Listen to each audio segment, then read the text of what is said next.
Hi అండి, hello, నమస్తే, welcome back to దేశుడి blogs.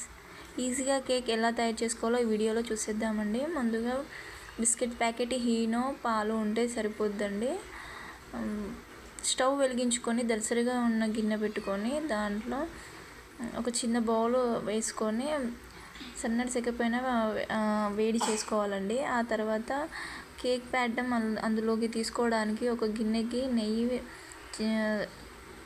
నెయ్యి వేసి ఆ తర్వాత గోధుమ పిండి వేసి ఇట్లా తయారు చేసుకోవాలండి. ఇలా తయారు చేసుకున్న తర్వాత మనం బిస్కెట్, పాలు, ఈనో కలిపి మిక్స్ చేసుకుంటాం కదండి, అది ఇందులో వేసి ఇట్లా ట్యాప్ చేయాలి. చేసిన తర్వాత మనం ఇందాక స్టవ్ మీద పెట్టుకున్నాం కదండి, అది మూత తీసి ఇది అందులో పెట్టేసేయాలి. పెట్టి ఒక 40 మినిట్స్ వదిలేయాలండి. 40 మినిట్స్ వదిలేసాక విడిగా అయిపోతుందండి. మొత్తం ఆ ప్లేట్ నుండి ఇట్లా విడిగా అయిపోతుంది. విడిగా అయిపోయాక కాసేపు చల్లారనివ్వాలి. చల్లారనిచ్చాక మనము కేక్ తీసేసుకుంటే వచ్చేస్తుందండి.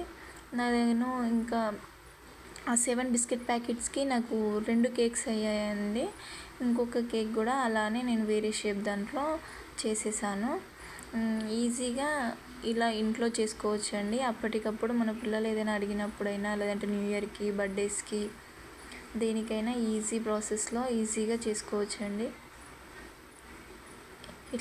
ఇట్లా ఏదైనా పెట్టి చూస్తే మనకి కేక్ కుక్ అయిందా కాలేదా అనేది తెలుస్తుందండి. పర్ఫెక్ట్గా కుక్ అయింది. ఇది కూడా కొంచెం అయితే అయిపోతుందండి. ఇది కూడా కుక్ అయింది. కుక్ అయ్యాక ఒక ప్లేట్లోకి దీన్ని తీసేసుకుంటే సరిపోద్దండి. మమ్మీ కేక్ని చూపాను అమ్మాయి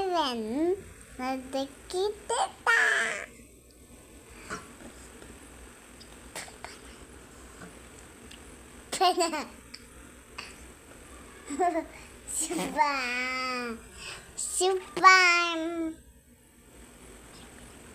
Yummy, yummy. Yummy,